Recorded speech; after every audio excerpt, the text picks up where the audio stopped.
देखिए, हम लोग का टॉपिक चल रहा है कंजर्वेशन लॉ ऑफ ये प्रॉपर्टीज ऑफ इलेक्ट्रिक चार्ज। और प्रॉपर्टीज ऑफ इलेक्ट्रिक चार्ज में अभी तक हमने कितना गुण कर लिया? 8 गुण कर लिया है। थोड़ा सा 2-3 मिनट एक्स्ट्रा लेकर मैं उन सारे प्रॉपर्टीज को एक बार रिवीजन करवा देता हूँ। जो जो प्रॉपर्टीज अभी तक आपने पढ़ा है, अध्ययन क्या है, ये प्रॉपर्टी क्या है सुनिए।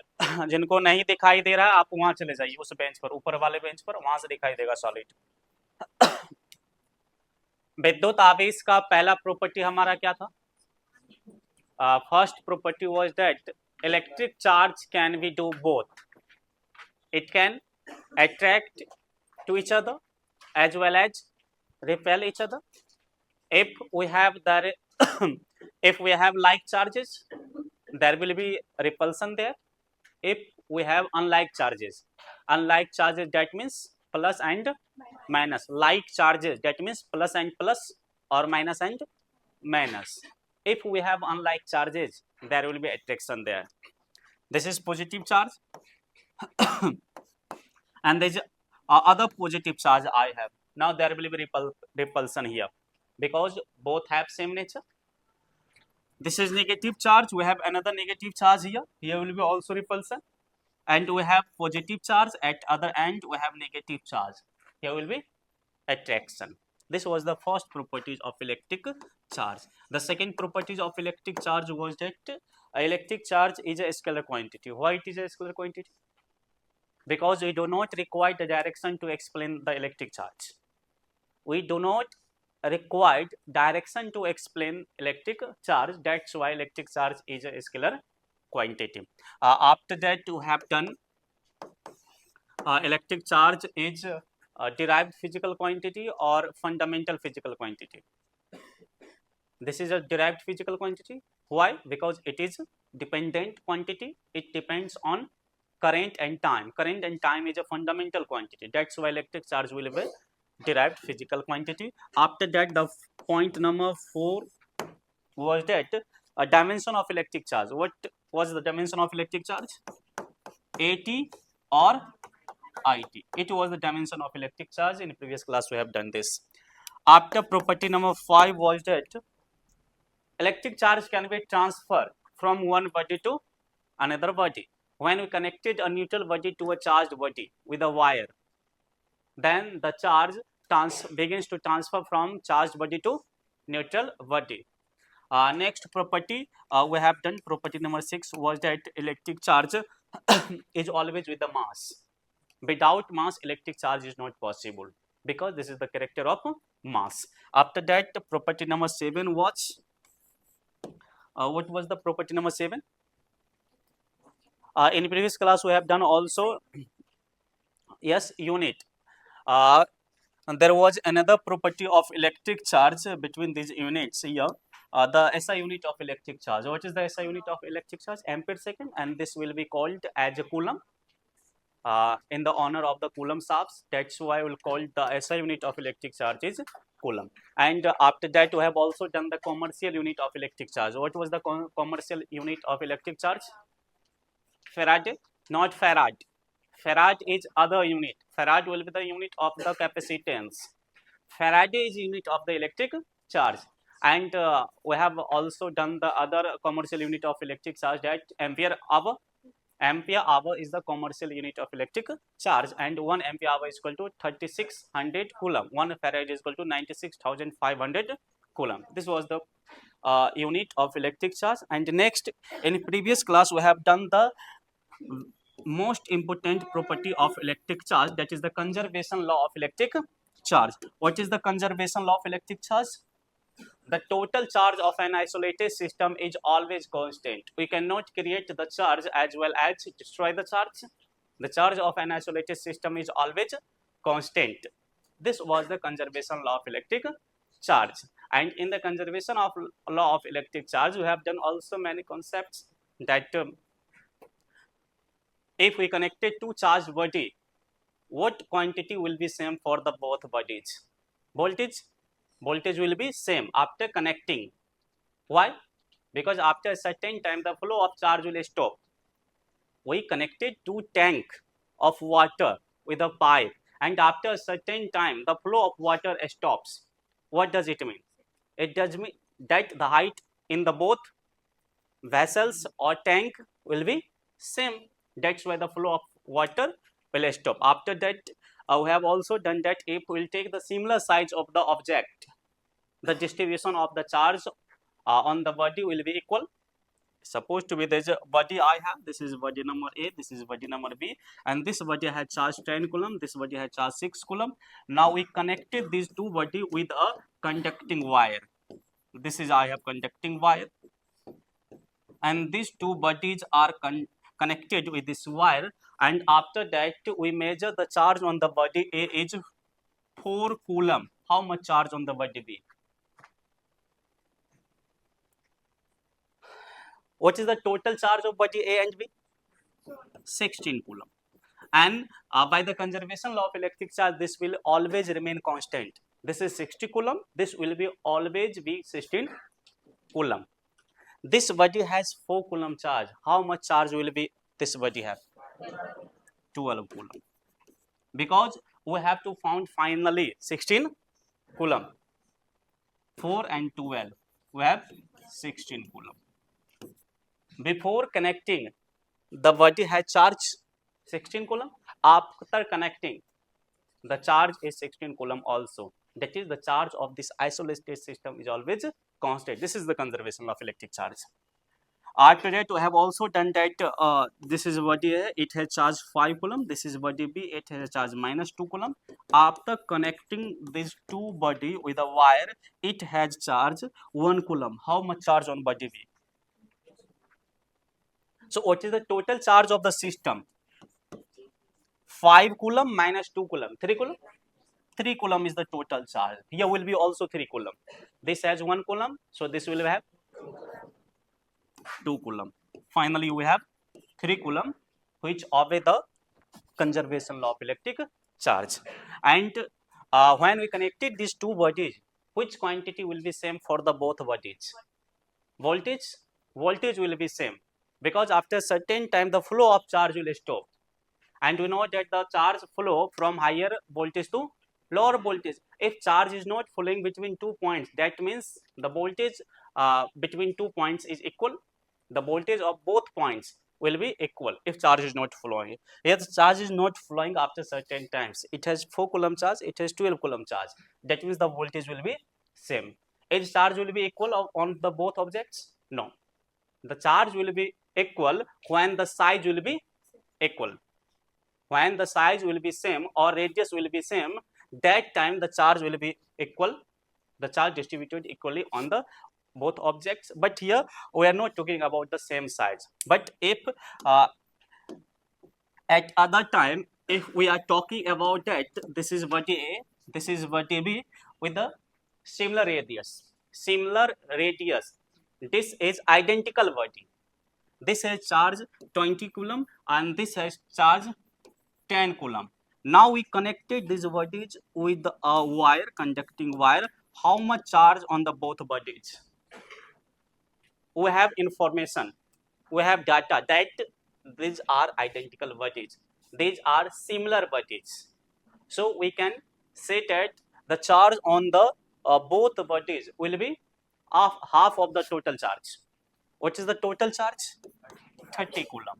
Because the shape and size are same, that's why the charge on this body will be half of the total charge.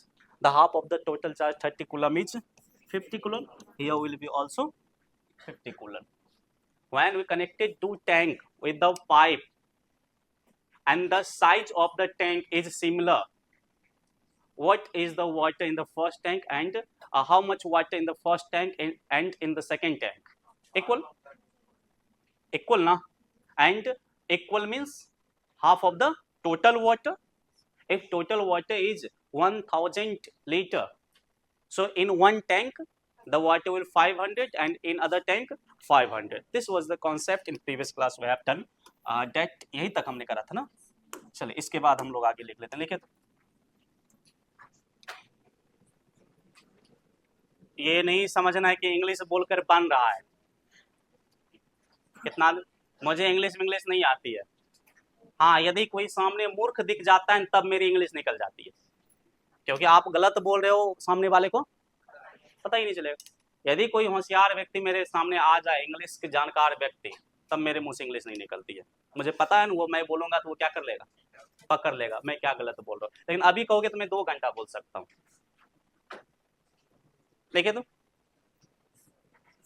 हमारा क्वेश्चन था आवेश संरक्षण के सिद्धांत को लिखे तथा समझा। लिख के आंसर में मैं ये समझा चुका हूँ, बस लिखना बाकी। लिखे तो देखिए, विद्युत आवेश को विद्युत आवेश को विद्युत आवेश को विद्युत आवेश को विद्युत आवेश को विद्युत आवेश को ना तो उत्पन्न किया जा सकता है,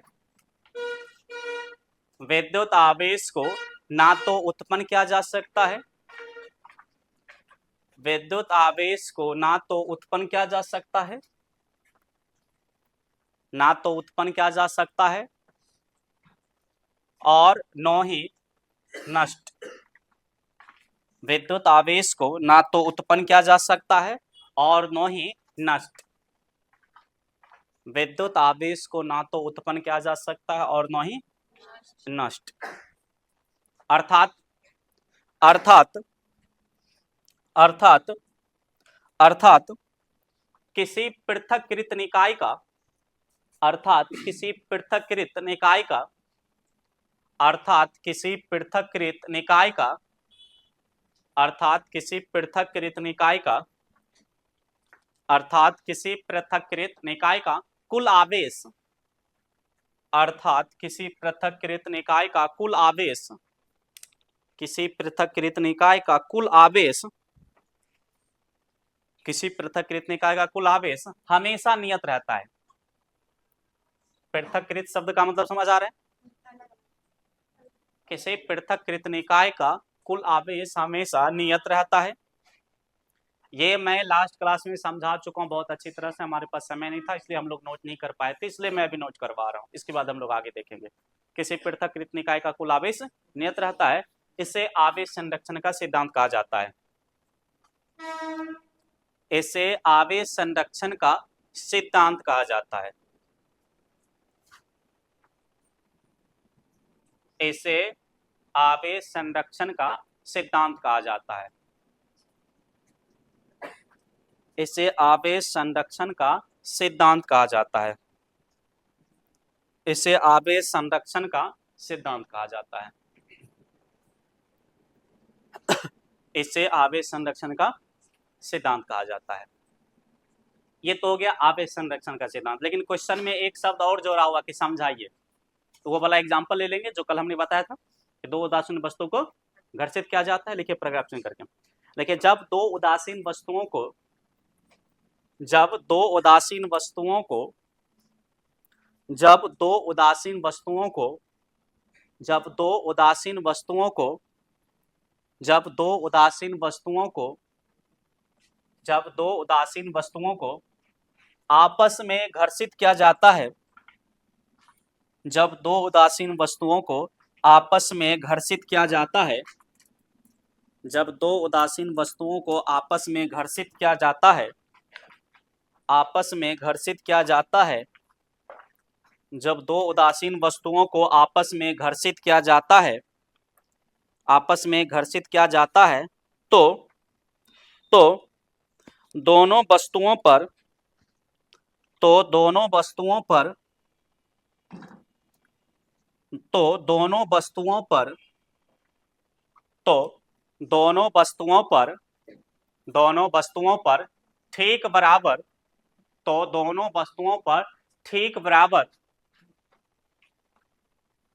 तो दोनों वस्तुओं पर ठीक बराबर किंतु विपरीत प्रकृति का आवेश उत्पन्न हो जाता है।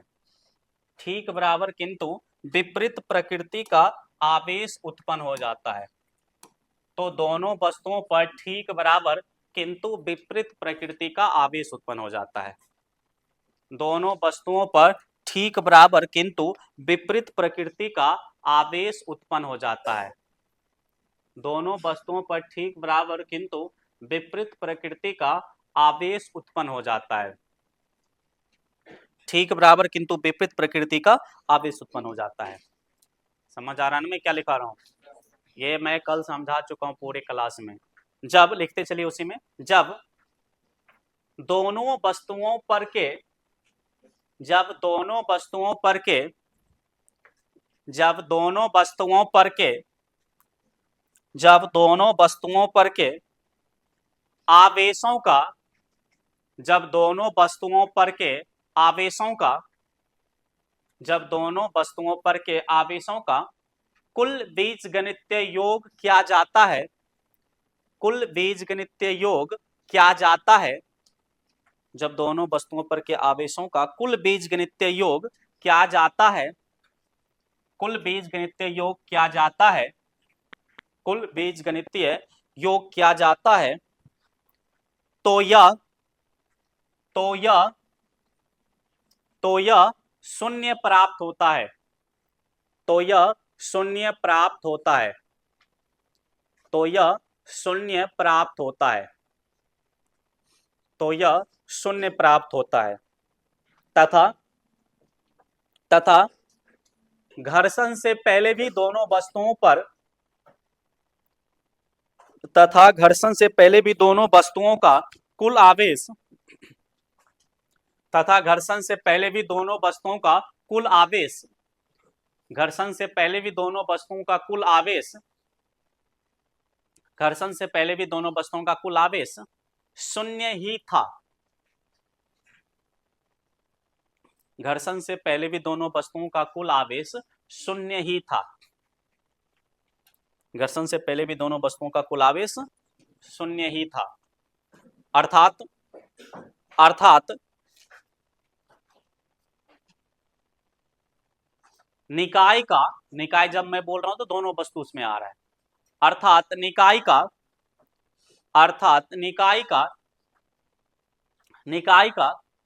कुल आवेश अर्थात निकाय का कुल आवेश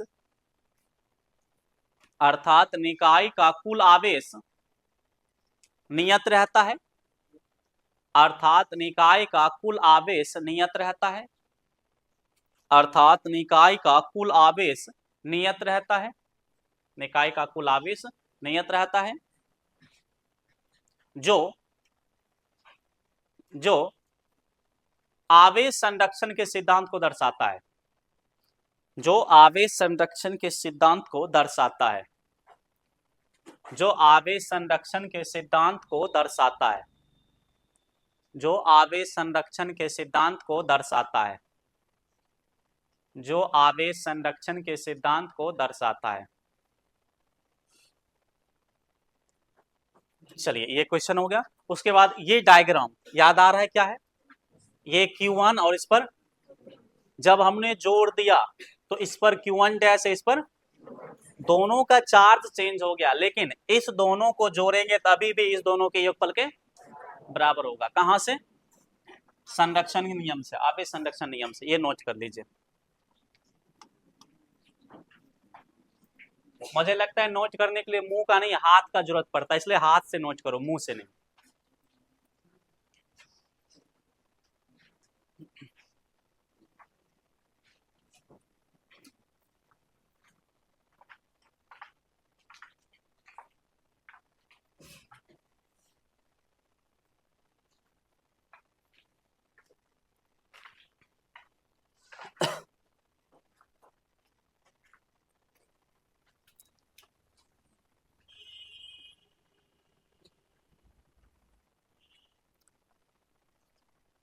अभी तक लेक्चर 9 लेक्चर हमारा हो चुका है। जो नए बच्चे हो टेलीग्राम से आप जुड़ जाओ, टेलीग्राम पर सारे लेक्चर हम लोग डाल रहे हैं। फिलहाल कुछ लेक्चर हम लोग डालेंगे, 1 से 9 तक लेक्चर आपको यूट्यूब पर डाला गया है, टेलीग्राम पर मैं लिंक भेज देता हूँ। क्लास से रिलेटेड इंफॉर्मेशन हम लोग टेलीग्राम पर देते हैं, टेलीग्राम से आप जुड़ जाएंगे तो आपको सूचना मिलता रहेगा। बाहर नंबर है, सारा नोटिस बाहर लिखा हुआ है, क्या करना है, कैसे करना है, नहीं करना है। आप टेलीग्राम पर मैसेज करेंगे या फिर आप मेरे नंबर पर जाकर देखेंगे, टेलीग्राम में एक डीपी लगा हुआ है और ये डीपी क्यूआर कोड है। आप उस क्यूआर कोड को स्कैन करेंगे तो आपको एक लिंक जाएगा और उसमें ज्वाइन कर लेंगे आप। तो आप ऑटोमेटिक चैनल में जुड़ जाएंगे।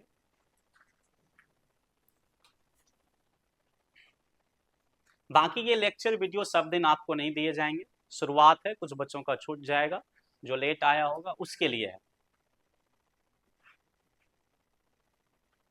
क्योंकि लेक्चर वीडियो का मैंने अनुभव किया, कुछ बच्चे दुरुपयोग कर रहा है कि आज क्लास नहीं जाते हैं, ठंड है, लेक्चर वीडियो देख लेंगे शाम में।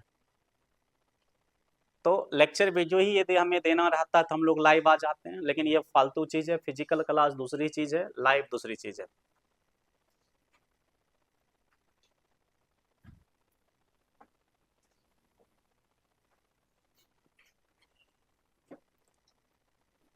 अभी तक हमने जितना पढ़ाया, किसी स्टूडेंट को उसमें कोई समस्या हो, आपको लगता हो कि नहीं ये क्वेश्चन मुझे पूछना है, तो आप खड़े होकर अभी पूछ सकते हो। मैं आपको 2 मिनट समय देता हूं, आप अपना क्वेश्चन मुझ तक पहुंचा सकते हो। मेरे तक आप क्वेश्चन 2 तरीका से पहुंचा सकते हैं, या तो अभी खड़े होकर पूछ लीजिए, या शर्म लग रहा है कि खड़े होकर पूछेंगे तो लोग मेरा मुंह देख लेगा, तो आप चिट्ठी भी लिख सकते हैं मुझे। एक पेपर लीजिए, उसमें क्वेश्चन लिख लीजिए, या अपनी प्रॉब्लम्स जो है, अपना निजी प्रॉब्लम्स नहीं लिखना है, घर वाला या इधर उधर वाला प्रॉब्लम, फिजिक्स से रिलेटेड प्रॉब्लम लिखनी है या क्लास से रिलेटेड, आप लिख लो। और यहाँ सजेशन बॉक्स है बाहर, इस सजेशन बॉक्स में आप गिरा दो उसको। 1-2 दिन पर हम लोग उसको खोलते हैं, और अपना बेस्ट टाइम आप लिख देना, किस बेस्ट टाइम से आप हो। यदि आपकी समस्या जायनून है, सार्वभौमिक है, यानी सभी लोगों को फायदा देने वाली है, तो वो चीजें मैं क्लास में बता दूंगा। मुझे लगेगा कि नहीं ये आपकी निजी समस्या हो सकती है, पर्सनल आपको हो सकता है, फिर आपको पर्सनली वो बता दिया जाएगा। आप कांटेक्ट करेंगे, आपको वो बता दिया, या सबसे बेहतर है कि आप क्लास में खड़े होकर क्या करो, पूछ लो, ज्यादा बेहतर होगा।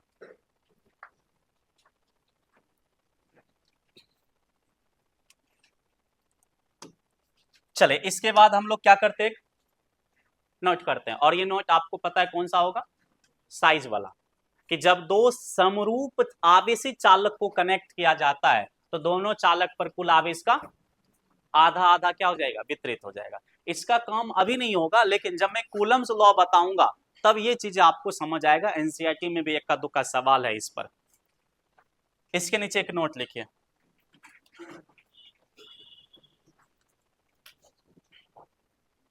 अच्छा, नोट से पहले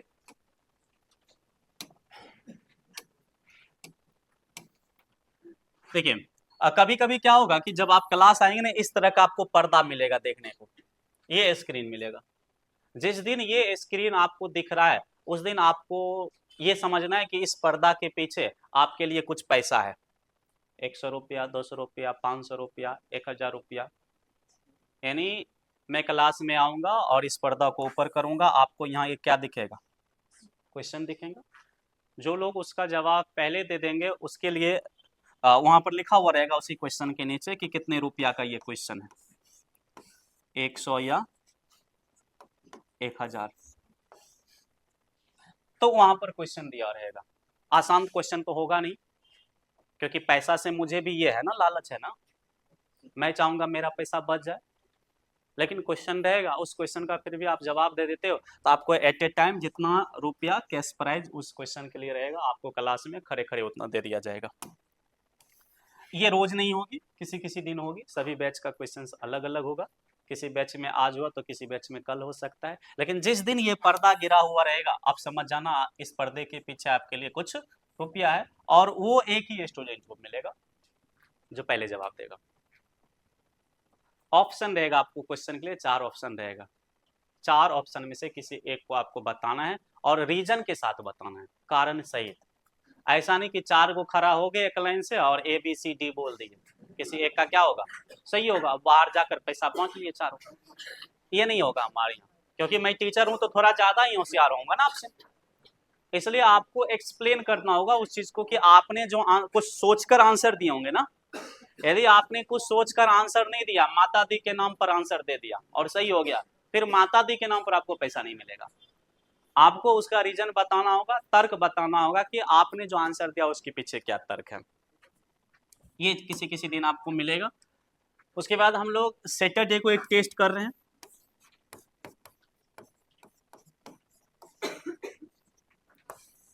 शनिवार, संडे को हम लोग एक्चुअल में टेस्ट करते, लेकिन संडे को संभवतः हमारा रिपब्लिक डे होगा उस दिन, गणतंत्र दिवस होगा, तो उस दिन हम लोग टेस्ट कम से कम नहीं करेंगे, भले क्लास चल जाए।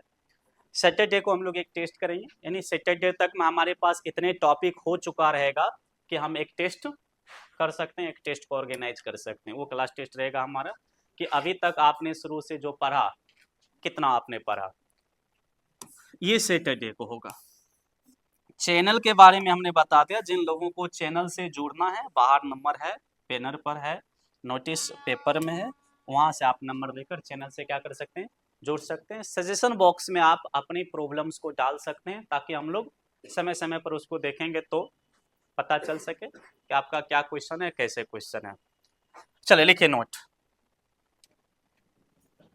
लिखिए तो लिखिए। जब दो समरूप जब दो समरूप जब दो समरूप जब दो समरूप अच्छा, अभी तक तो इस चीज का आंसर मिल ही गया होगा कि फिजिक्स के लिए आपने मेरा चयन क्यों किया, या हमारे क्लास का चयन क्यों किया। क्या अभी भी आंसर नहीं मिला है? मेरी लैंग्वेज की स्टैंडर्ड हाई है, इसलिए समझ नहीं आ रही है। मैं तो बड़ा सिंपल भाषा में बोल रहा हूँ ना। आपने फिजिक्स क्लास करने का सिलेक्शन इस क्लास में किया, इसका आंसर अभी तक मिलना चाहिए ना, क्योंकि आंसर नहीं मिल रहा है तब तो दिक्कत है। अभी भी आप किस में हो, कंफ्यूजन में हो।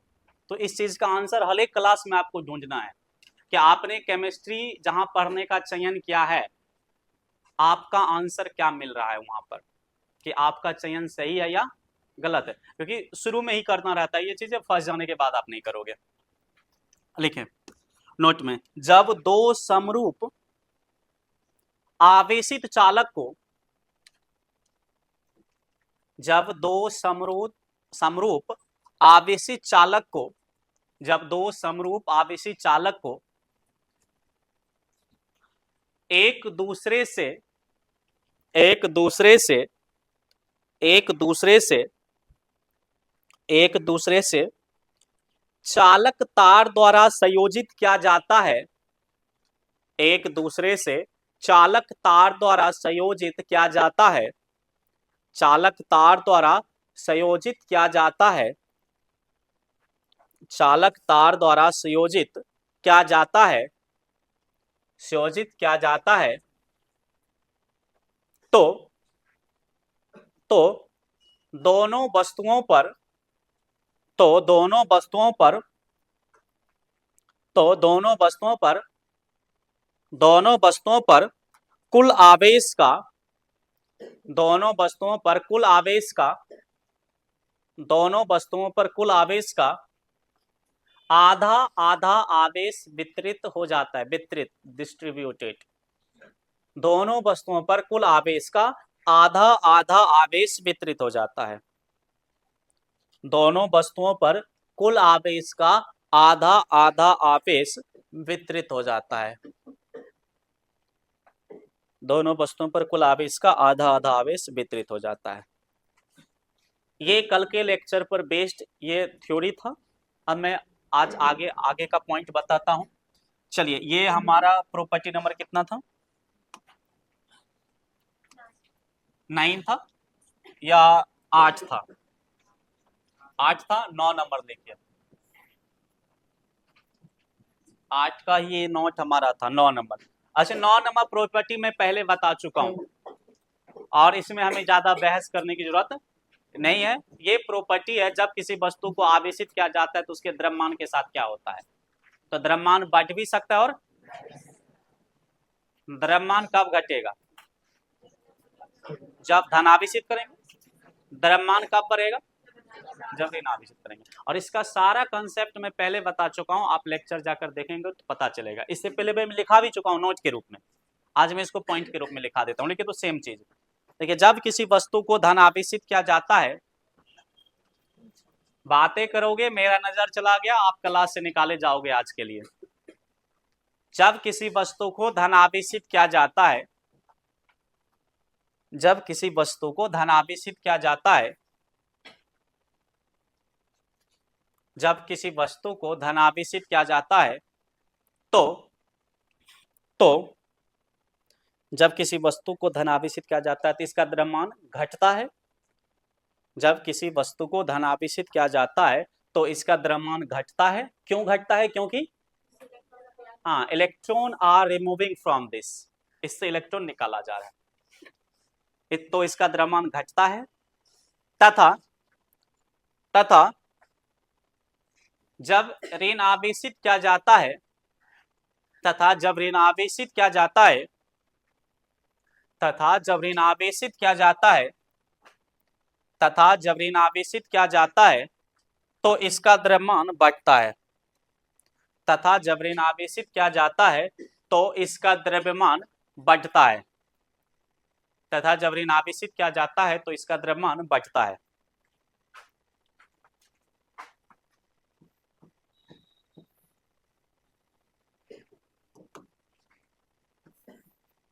दस number.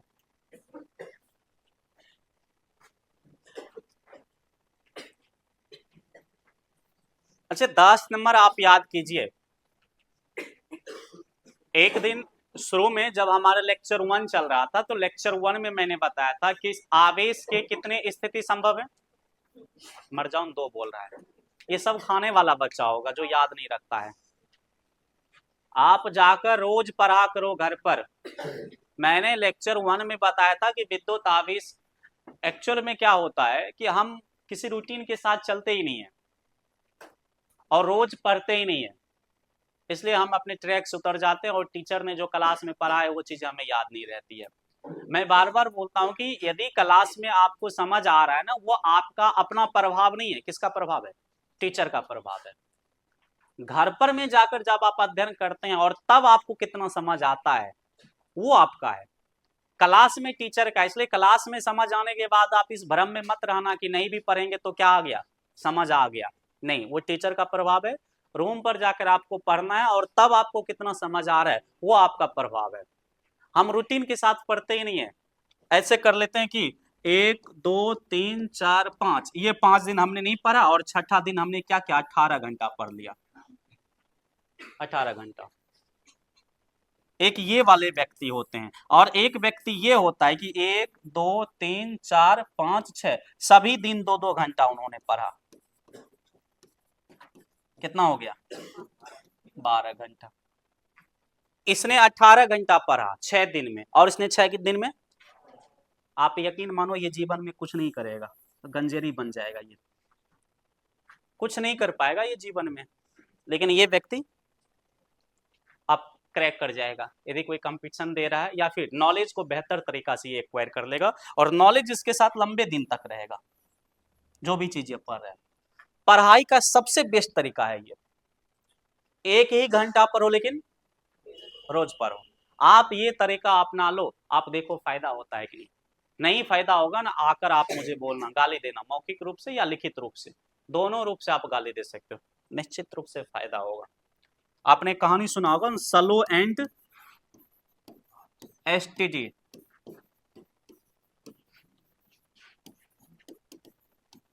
Wins the race. Slow रहो यानी धीमा रहो, लेकिन कैसा रहो? एसटीडी। एसटीडी का मतलब लगातार। धीमा रहो, लगातार रहो, आप रेस क्या कर जाओगे। और ये कोई हवा हवाई वाला फ्रेज नहीं है, इसको तो मैं कहता हूँ मृत्युंजय मंत्र है ये। जैसे आप जानते हो ना कि मृत्युंजय मंत्र से बहुत बड़ा फायदा होता है, उससे भी ज्यादा फायदा इस मंत्र से होगा। आप इसको अपना लो। ये वाला है, नीचे वाला है ना, ये किसको वेरीफाई करता है? नीचे वाले। रोज पढ़ो, एक ही घंटा पढ़ना, लेकिन रोज पढ़ो। ये खरगोश बनने का प्रयास नहीं करना है कि तेजी से चलकर आप रास्ता में आराम कर रहे हैं और सोच रहे कछुआ तो धीमे धीमे आएगा, थोड़े पकड़ लेगा। कहानी आपने सुना है ना, पूरी दुनिया में बहुत ही फेमस कहानी है और ये जीवन का मेन सार है वो कहानी। आगे बढ़ने का, कंपटीशन को क्रैक करने का बहुत ही बड़ा मतलब उस वहां से हमें सीख मिलता है उस कहानी से। आप ये काम हमेशा करो। मुझे नहीं लगता इसमें से बहुत सारे लोगों के पास रूटीन होगा। आप हाथ खड़ा करो तो किसके किसके पास रूटीन है? अभी देख लो, कहेगा हम इंटर का स्टूडेंट है।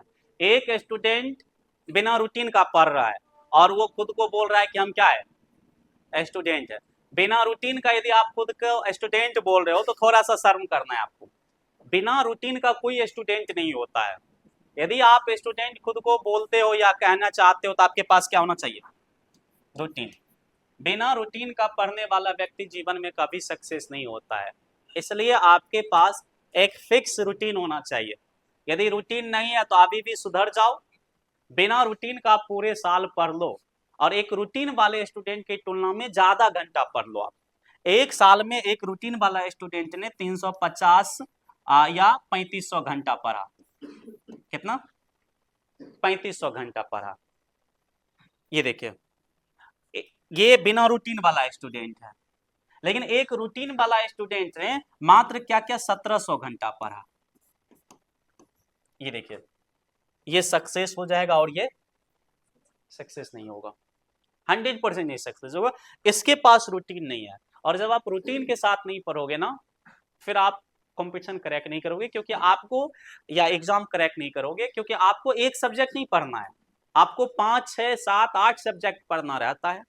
और ये 5, 6, 7, 8 सब्जेक्ट सब में आप बराबर तब कर पाओगे जब सब पर आप क्या करोगे, बराबर इक्वल टाइम दोगे। और उसके लिए एक क्या चाहिए, रूटीन चाहिए। अभी सोच रहा हूँ ना, इतने बच्चे आ रहे हैं, 835 बच्चे हमारे पास आ रहे हैं क्लास 12 में अभी फिलहाल प्रेजेंट। आगे बढ़ घट सकता है, अलग बात है। हमने 6 से 7 में 327 बच्चा आज था। हमने हाथ खड़ा किया, 2 बच्चा हाथ खड़ा किया कि हम किसके साथ पढ़ रहे हैं, रूटीन के साथ पढ़ रहे हैं। बाकी किसी के पास रूटीन नहीं था। अब सोच सकते हो, इतने बड़े मास बच्चे के पास रूटीन नहीं है, क्या करेगा ये बच्चा। सब खरगोश बनना चाहता है कि एक ही बार दौड़ कर क्या करेंगे, टारगेट को अचीव कर लेंगे।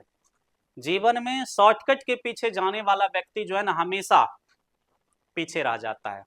इसलिए कभी भी शॉर्टकट मत अपनाओ कि शॉर्टकट तरीका क्या है। शॉर्टकट किसके लिए है, जो इंजीनियर है, वैज्ञानिक है, वो सोच, क्योंकि उसके पास नॉलेज है।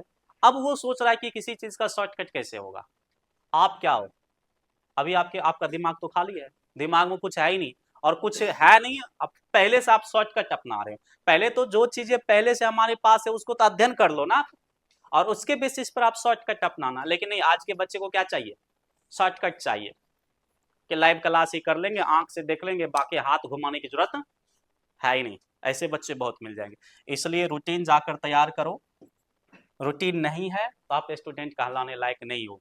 कल ही, आज ही जाकर कर लेना आप रूटीन तैयार, और मुझे मैसेज भी कर देना टेलीग्राम पर, आज ही जा। और कितने देर का रूटीन,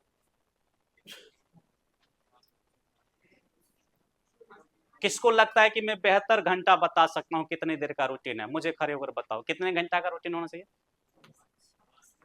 कम से कम 10 घंटा का रूटीन। 10 घंटा को देखकर आश्चर्य नहीं करना है, आपको आश्चर्य इसको देखकर करना है कि मैंने एक शब्द लगाया कम से कम, मैंने कम से कम शब्द भी लगाया है, 10 घंटा ही केवल नहीं देखना है, कम से कम 10 घंटा का रूटीन होना चाहिए। अभी कामचोर बच्चे को बड़ा अजीब आश्चर्य लगा होगा, क्योंकि 10 घंटा पढ़ाई उसके लिए लगता है कि बहुत पहाड़ एवरेस्ट के चढ़ने जैसा है। लेकिन पढ़ने वाले बच्चे के लिए क्या है, कुछ नहीं है, बड़ा ही आसान है उसके लिए। 10 घंटा 12th में नहीं पढ़ रहे हो, समझ जाओ आपको कुछ नहीं होने वाला है। मैं कहोगे तो पेज पर लिख कर दे दूंगा। यदि चोरी ना चले एग्जाम में और आप 10 घंटा नहीं पढ़ रहे हैं, आप फेल कर जाएंगे। हर एक सब्जेक्ट में आप फेल कर जाएंगे। यदि आपने 4 घंटा 2 घंटा से 11th 12th में कुछ नहीं होता। यदि 4 घंटा पढ़ रहे हो और अपने आप को कर रहे हो हम रोज पढ़ रहे हैं, कम से कम कितना, 10 घंटा। 10 घंटा का मतलब हर एक सब्जेक्ट को रोज कितना पढ़ना है, 2 घंटा पढ़ना है। इतना आपको पढ़ना है। स्टडी टाइम आप जितना बढ़ाएंगे उतना क्या है, बेहतर है, उतना ज्यादा बेहतर रहेगा आपके लिए। लिखे तो,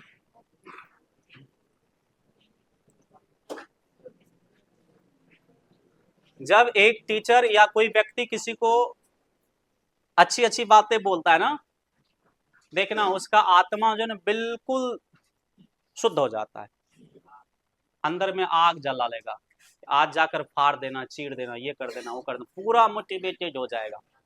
लेकिन जो ही सीढ़ी से नीचे उतरा, क्लास से नीचे उतरा, खत्म, सारा चीज खत्म हो जाता है। होता ये कई बार, इसलिए खुद के अंदर जुनून जगाना काफी नहीं है, उस जुनून को क्या करना है, मेंटेन। अब देखना कितना आदमी आज रूटीन बना लेगा, कितने घंटा का, कल फॉलो किया, फिर परसों से अपना रूटीन में आ जाएगा, जो उसका सबसे प्रिय रूटीन है उस रूटीन में आ जाएगा। कि खाना बनाने में अननेसेसरी 4 घंटा ले लो, अननेसेसरी 3 घंटा ले लो खाना बनाने में, लेता है। और जब खाने बैठेगा तो 10 मिनट खाने के जगह, खाने में 10 मिनट लगना चाहिए तो 45 मिनट लगा देगा खाने में। हाँ लगाएगा, क्योंकि खाना खाने से पहले तो मोबाइल का रील शुरू होगा, निरहुआ के सारे लाल को देखेगा, तब जाकर उसका खाना में स्वाद आएगा। नहीं तो आजकल के बच्चे के खाना में स्वाद आता ही नहीं है रील के बगैर। टाइम बर्बाद कर रहे हो, ये टाइम बर्बाद कर रहा है। और 10 घंटा को देखकर उसको आश्चर्य लगता है कि 10 घंटा कैसे पढ़ेंगे। हम लोग हवा हवाई में थोड़े आ गए यहाँ पर, हम लोग भी इंटर से चल कर आए ना। हम लोग तो 15 घंटा पढ़ते थे, 15 घंटा।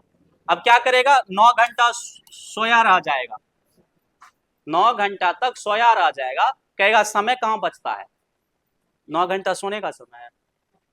आप इंटर के स्टूडेंट हो, मैच्योर स्टूडेंट हो, आप बच्चे हो नहीं कि आपको ज्यादा सोना है, आप मैच्योर हो, युवा अवस्था में हो, 4 से 5 घंटा सो, 4 से 5 घंटा आप इसको लीजिए। क्योंकि अभी नींद बर्बाद नहीं करेंगे तो आगे आपकी नींद बर्बाद होगी। 9 घंटा काम करना पड़ेगा किसी साइट पर, साइट समझ रहे हो ना, मजदूर बनकर। और कई बार तो 7-8 बजे रात को आपको जाना पड़ेगा काम करते करते। और आगे आने वाले समय में मुझे लगता है मजदूरी भी करना मुश्किल हो जाएगा, आपके पास वो भी ऑप्शन नहीं रहेगा। अभी तो ऑप्शन है ना, कहीं घर बन रहा है तो जाकर क्या कर लेंगे, मजदूरी कर लेंगे और दिन का 500 कमा लेंगे। लेकिन हमारे इंजीनियर वैज्ञानिक इतने होशियार है कि मजदूर की जगह आजकल मशीन ही बना दिए रहे हैं। आगे आने वाले दिनों में सारा काम हमारा कौन करेगा, मशीन करेगा। इसलिए पढ़ लो, नहीं पढ़ोगे तो दिक्कत है। ये भगवत चौक देख रहे हो, राजेंद्र चौक, यहाँ जाकर खड़े रहेंगे, रहता है ना 100-200 मजदूर खड़ा वहां पर। मैं ये नहीं कर रहा हूँ कि मजदूरी करना गलत है, लेकिन मजदूरी करना टफ है, आसान जिंदगी नहीं है। आप वहां खड़े पाए जाओगे, एक आदमी आएगा और आपको कहेगा चलो काम करने के लिए, आप जाओगे उसके यहाँ काम करने के लिए, और शाम में आपको कितना रुपया देगा, 500 रुपया देकर भेज देगा। लेकिन जो लोग वहां खड़ा रहता है 100 लोग, तो जरूरी नहीं है कि 100 के 100 लोग को रोज क्या मिल जाए, उसमें से 50 लोग क्या होता है, रिटर्न भी हो जाता है। और जिस दिन रिटर्न होकर जाओगे, बेबी अलग झाड़ू लेकर रखेगी वहां पर।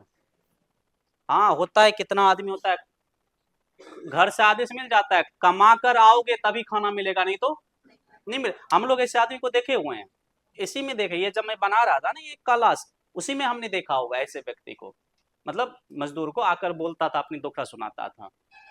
इसलिए वहां तक आप ना पहुंचो, इसको आप कर लो, नहीं तो वही पहुंचोगे। जो लोग सोचता है ना कि युवा अवस्था है, अभी मस्ती करने का समय है, सारा मस्ती जो है ना मसाला बनाना पड़ेगा, वो मस्ती जो है ना कन्वर्ट हो जाएगा आगे जाकर, और मसाला बनाना पड़ेगा किसी साइट पर, और उसमें भी मालिक का बात बोली सुनना पड़ेगा, थोड़ा इधर उधर हो गया तो बड़ा बुरा लगेगा। इसलिए आप भीड़ ना बनो, भीड़ का हिस्सा नहीं बनो, भीड़ का कारण बनो। हम क्या बनते हैं, भीड़ का हिस्सा बन जाते हैं। भीड़ का हिस्सा कोई भी बन सकता है, भीड़ चल रहा है तो एक कुत्ता भी घुस जाएगा उसमें, भीड़ का हिस्सा बन गया ना। कैमरा वाला फोटो ले रहा है तो कैमरा में आ गया, कुत्ता भी आ गया। भीड़ का कारण बनने का प्रयास करो आप, लेकिन तो ये मैं जानबूझकर बोल रहा हूं, क्योंकि 10वां पॉइंट के बाद हमारा क्या होगा, 11वां पॉइंट होगा। 10वां पॉइंट हमारा आसान है, 11वां पॉइंट हमारा 5 दिन चलेगा, और ये चार्ज का सबसे महत्वपूर्ण पॉइंट है 11वां पॉइंट हमारा। लेकिन 11वां पॉइंट को आज मैं नहीं बता सकता हूँ, क्योंकि 10 मिनट में इसको बताना संभव, 20 मिनट में बताना संभव नहीं, कंप्लीट 1 आवर चाहिए इसलिए। और इसको मैं संडे को भी नहीं बता सकता हूँ, कल संडे है ना, कल संडे है, चलो ठीक है, कल मैं इसको नहीं बता सकता हूँ, कल इसलिए नहीं बता सकता हूँ, इसको मैं सोमवार को बताऊंगा 11वां पॉइंट को। कल हम लोग कुछ वैल्यूज देखेंगे, इसलिए मैंने ये फालतू चीजें बोला है, इसको मैं फालतू चीज ही समझता हूँ, भले आपको लगता होगा कि बड़ा अच्छा समझाया है। पढ़ने वाली बात बोला, ये फालतू चीज है। कोई मोटिवेशन दुनिया में नहीं होता है। आप पढ़ लो, एजुकेशन ग्रहण कर लो, खुद मोटिवेट हो जाओगे, आप मोटिवेटर बन जाओगे। ये हमारे कैलकुलेशन का हिस्सा था। हम लोग क्लास में ऐसे ही कोई चीज नहीं बोलते हैं, पहले से फिक्स रहता है कि आज हमारा टॉपिक इतना ही होगा, तो बाकी समय में क्या करेंगे, तो बाकी समय में जो करना रहता है वो चीजें अभी आपको दिखा है। तो ये पहले से फिक्स था कि इतना क्लास में क्या करना है, बोलना है। इसलिए आपको ये नहीं समझना है कि आज अचानक आया कुछ से कुछ बोल रहा है। मैं अचानक नहीं बोल रहा हूँ, कैलकुलेशन का हिस्सा है, क्योंकि हमारे टॉपिक का कॉम्बिनेशन उस तरह का बन नहीं रहा है। हम लोग का 10 दिन क्या पढ़ाना है, अगले 10 दिन, ये सारी चीजें फिक्स होती है। और उसमें एक कॉम्बिनेशन होता है कि यदि एक टॉपिक 40 मिनट लगातार चाहिए तभी आपको समझ आएगा, और हमारे पास 40 मिनट समय नहीं है, मात्र 20 मिनट है, तो उसको मैं अगले दिन कर देता हूँ उस टॉपिक को, और उस 20 मिनट में मैं फालतू बात बोल देता हूँ। जैसे फालतू ही है ना, ये सारे के सारे मैं फालतू मानता हूँ इसको, क्योंकि ये समझ तो आपको भी है, नहीं है? किस स्टूडेंट को समझ नहीं होगा कि उसको पढ़ना नहीं चाहिए 10 घंटा? सबको समझ है, लेकिन पढ़ता नहीं है। तो काम तो दूसरा चीज पर करना है, ये नहीं कि समझ ही नहीं है स्टूडेंट को, समझ सबको है। बस स्टूडेंट का सबसे बड़ा दुश्मन ये है, ये, हाँ, स्लीपिंग। यदि आप पढ़ना चाहते हो ना, कुछ करना चाहते हो, इस पर काबू कर लो। जिस स्टूडेंट ने नींद पर काबू कर लिया वो पढ़ लेगा 100%। कुछ भी करो जीवन में, कोई भी काम करो, नींद नहीं आएगा, किताब टर्न करो, क्या होगा, तुरंत आ जाएगा, जैसे कि मानो कि किताब में ही नींद पैक था। इसलिए इस पर काबू करना है आपको। कल हम लोग इसको देखते हैं, 11वां पॉइंट को और ये 10वां पॉइंट को, और कुछ वैल्यूज, महत्वपूर्ण वैल्यूज को।